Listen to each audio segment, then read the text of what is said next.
Então, boa noite a todos, a todas que estão presentes neste momento, nessa assembleia da Casa Espírita Semente do Bem. Eu creio que seja esse o nome, se eu errei, me perdoem, tá?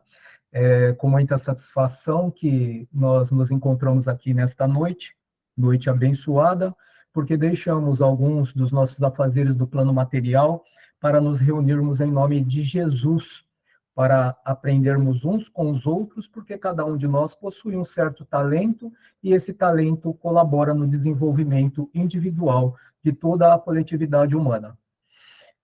Eu me chamo Sidney Cabral, estou atualmente trabalhando com companheiros e companheiras na Casa Espírita Razim, na Alameda do Jacarandás, 170, no bairro Jardim, aqui em Santo André.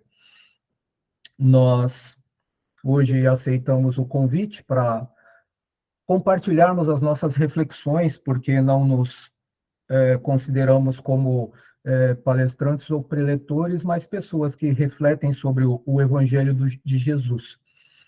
E a reflexão sobre o Evangelho, ela é sempre muito importante e indispensável na doutrina espírita, como em todos os locais, mas para o espírita é muito importante que ele, é um recado nosso, nunca descure das obras fundamentais, das obras básicas codificadas por Kardec, porque trazem ensinamentos que serão utilizados durante milênios.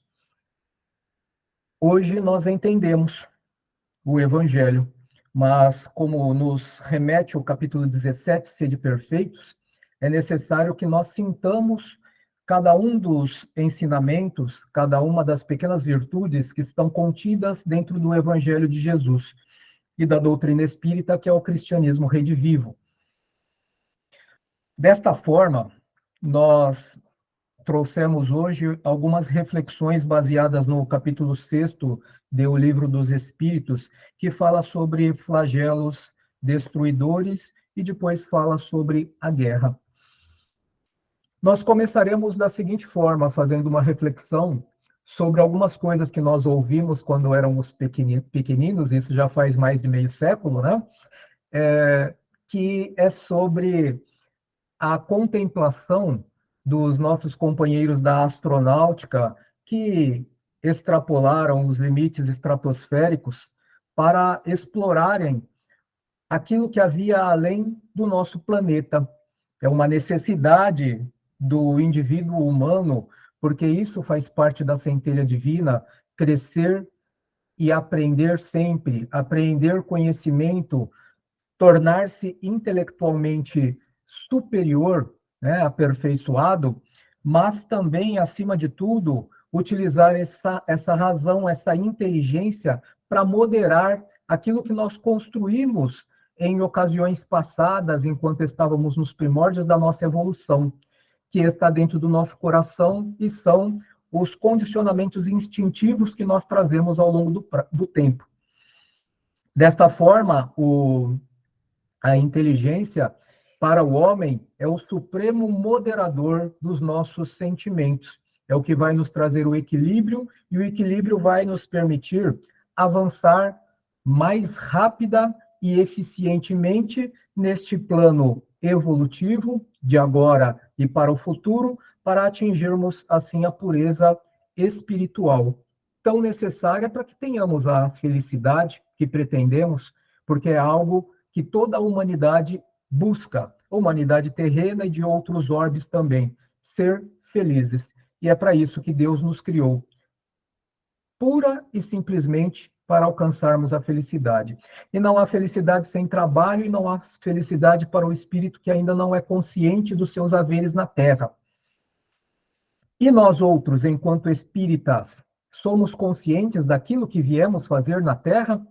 Ou ainda nos encontramos, de certa forma, ocupados com os haveres materiais? Se nós prestarmos atenção no nosso comportamento do dia a dia, não é difícil de responder a esta pergunta. Se vocês estiverem unidos dentro da casa espírita, em alguma reunião qualquer, e começarem a conversar a respeito de, por exemplo, os assassínios que ocorrem, a possibilidade da morte, as violências contra a mulher, as violências de povos contra povos que perduram até hoje. Lembramos dos fenícios, de Alexandre o Grande, do Império Romano e todos os grandes conquistadores que estiveram no planeta e que causaram aflições e flagelos humanos. Como que nós nos sentimos em relação a tudo isso? E cada um de nós tem um sentimento peculiar. Ligamos o televisor e vemos as pessoas falando sobre a violência contra a mulher, por exemplo. Alguns se indignam, outros querem colocar a culpa na mulher, dizem que ela provocou essa violência de alguma forma. Outros de nós querem abrir a mãozinha e apertar o pescocinho da pessoa que praticou a violência. Cada um traz um sentimento diferente. Ocorre que, quando nós nos sentimos de tais maneiras, estamos mostrando que ainda vivemos pouco ou às vezes nada equilibrados na nossa forma de pensar e de sentir. Que apesar de sermos dotados da razão, da racionalidade, e somos os únicos seres da criação que detemos a razão, pois os nossos irmãos dos reinos inferiores não a têm, vivem baseados no instinto, nós ainda, apesar de tudo, muitas vezes damos uma resposta ou temos um comportamento reativo baseado no nosso instinto. É claro que muitas coisas no planeta são coisas que nos desagradam e nos desconfortam. Mas, por isso que nós falamos da importância da leitura das obras da codificação, que nos dão o exato discernimento de como nós deveremos nos exercitar para pensar e sentir de forma mais adequada, em melhor conformidade com as nossas necessidades evolutivas. Porque muitas coisas dos flagelos que acontecem no planeta são coisas que estão dentro da ordem natural do progresso do próprio planeta, como, por exemplo, a movimentação tectônica que provoca os terremotos, os maremotos, os tsunamis, as tempestades que vimos recentemente e que acabam causando grande destruição. E nós, que não sabemos pedir, ora falamos para Deus: Deus, pare de chover, por favor, olha só quanta destruição. Noutra hora, quando estamos no período de grande estiagem e falta água nas nossas torneiras, nós pedimos para Deus para que chova. Então, se Deus, através dos espíritos, e prestem bem atenção nessa parte que vamos falar, através dos espíritos que são seus dispensadores fiéis, ou aqueles que fazem cumprir a sua vontade, permite que chova, permite que hajam alguns flagelos destruidores e que fazem com que a humanidade fique aflita e desesperada e perca a fé muitas vezes em Deus. Nós outros, que nem sabemos pedir ainda, que queremos calor, enquanto o irmão do lado, e dentro da mesma casa, no mesmo lar, a esposa está pedindo calor, o marido está pedindo frio, a filha está pedindo água, o outro filho está pedindo seca, né? Imagine se Deus pudesse se perturbar tanto quanto nós nos perturbamos com tais eventos, como ele não ficaria aturdido com quantos pedidos insanos e mal refletidos, mal raciocinados. Seria demasiado. Mas, duas coisas. A primeira coisa é que os flagelos destruidores, em sua grande maioria, são movimentos de progresso do próprio planeta. Tudo que Deus cria é perfeito e tende ao progresso. Da mesma forma que nós tenderemos ao progresso, ou tendemos ao progresso, e se fizermos a opção de estacionar, eu sei que eu preciso ter paciência, mas essa virtude ainda não está para mim. Quem sabe na próxima encarnação, sou espírita, portanto sei que terei outras oportunidades, na próxima eu exercito isso. Não funciona desta forma. À medida que nós vamos tomando consciência daquilo que nós devemos fazer para a nossa melhoria e a melhoria coletiva, é o momento em que devemos nos esforçar ainda mais para nos modificar. e, consequentemente, auxiliar no progresso do nosso semelhante. Porque um dia estes dispensadores celestes, os cumpridores da vontade divina, não estarão mais à nossa disposição, porque será chegada a nossa vez de estarmos à disposição de outros. E é o que nós já fazemos hoje nas doutrinas cristãs, auxiliando aos companheiros, como, por exemplo, que passaram por esta problemática das enchentes no litoral norte, no litoral sul, e que necessitam de auxílio, fazemos a beneficência material. Mas estamos também a nos exercitar na caridade moral, porque caridade material é beneficência, enquanto a caridade moral é aquela mais aprazível a Deus, porque exige de nós mais esforços e mais recursos, mais renúncia a favor do próximo, renegando até as próprias necessidades. É isso que estamos fazendo na Escola da Vida Maior, dentro da doutrina espírita, a Escola da Vida Maior, que é o planeta Terra, educandário bendito que Deus nos permitiu, mas que, por ora, em determinados momentos, convulsiona. Convulsiona dentro da sua própria necessidade evolutiva de modificação dos territórios e dos continentes através da modificação da situação da Terra, a movimentação tectônica, através das tempestades, através dos maremotos. Mas nem tudo é provocado pura e simplesmente por uma necessidade natural. Outras coisas, as quais nós lamentamos, é culpa de nós mesmos. É culpa de nós outros, que não sabemos nos comportar elegantemente, adequadamente, dentro do planeta. O que fazemos?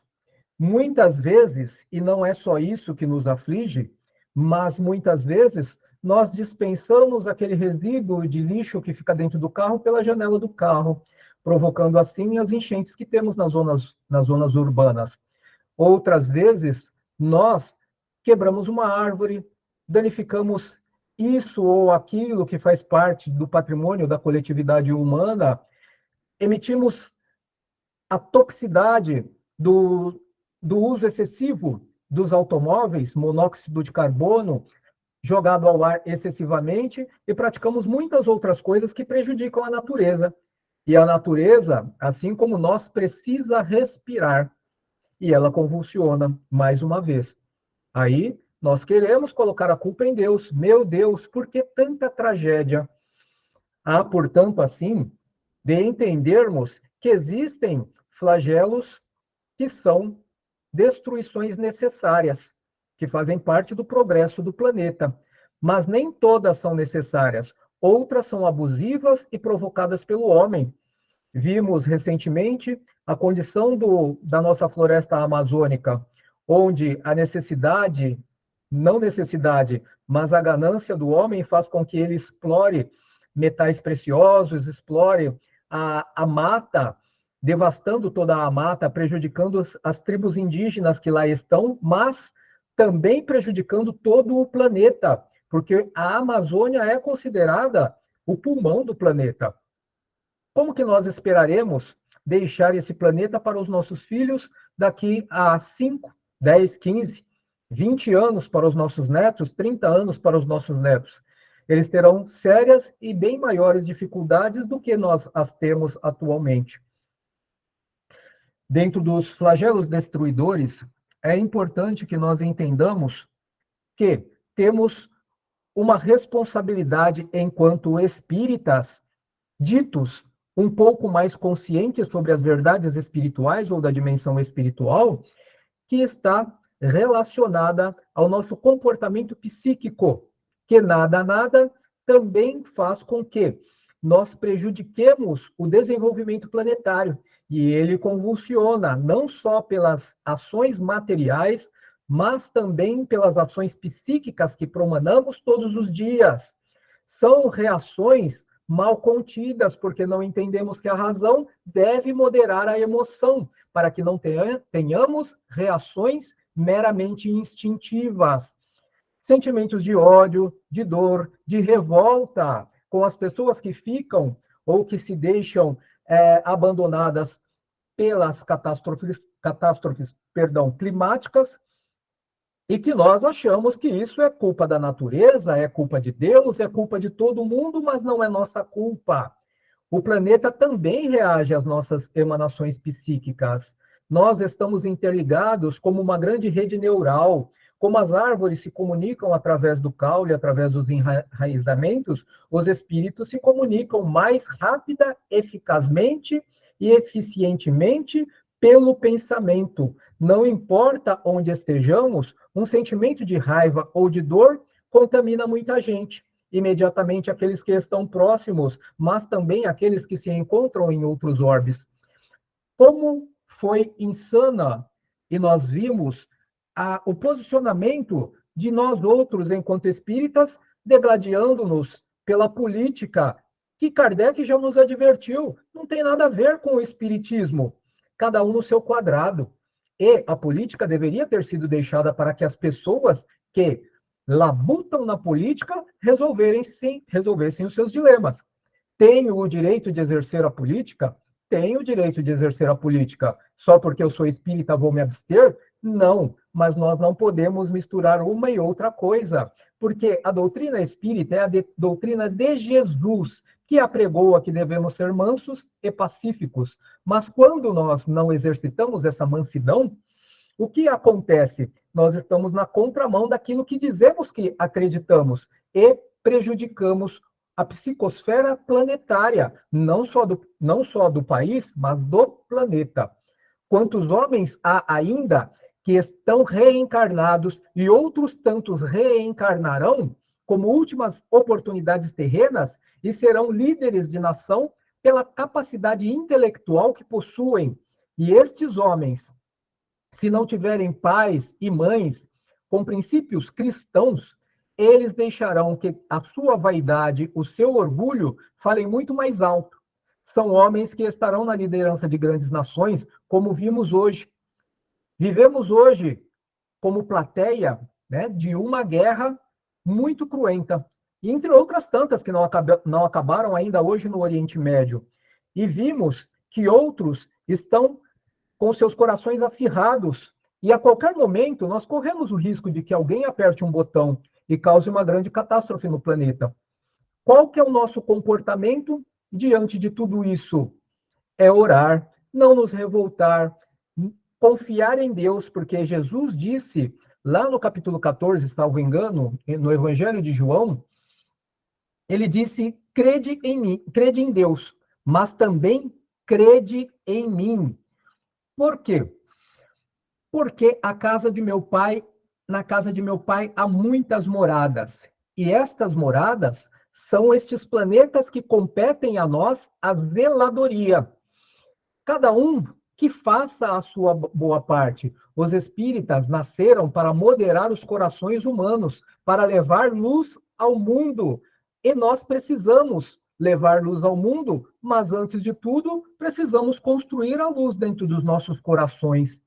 Por isso dissemos que o Espiritismo, bem compreendido, mas acima de tudo, bem sentido, fará de cada um de nós verdadeiros espíritas ou verdadeiros cristãos. O espírita sincero que tem consciência dos seus haveres na terra.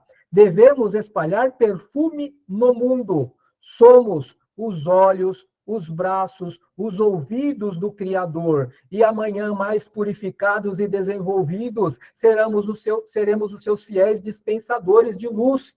Seremos aqueles a quem as religiões rogarão, pedindo auxílio, e nós deveremos estar preparados para honrar a este compromisso. Por isso que nós entendemos que temos obrigações.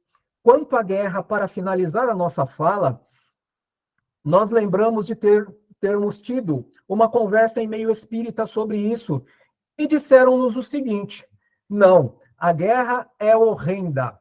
Sim, ela não traz benefício algum, mas ela também, assim como os flagelos destruidores causados de forma necessária, ela também faz parte do contexto do planeta de expiações e de provas. E ela traz benefícios tecnológicos para todos. Mas isso não significa que devemos fomentar a guerra. Significa que devemos entender que, Se estivermos diante de guerras, diante de violência, a nossa contribuição é de amor. E se tivermos um dia que pegarem armas, que não devemos pegar nestas armas, sem, contudo, termos dentro do nosso coração o desejo puro e simples de defender a soberania do país. Não nos cabe violência exacerbada, não nos cabe crueldade, não nos cabe tortura. A única coisa que é permitido, e está em O Livro dos Espíritos, é a defesa dos nossos companheiros, da nossa nação e a defesa da própria vida como lei de conservação. Que a paz de Jesus esteja conosco hoje e sempre.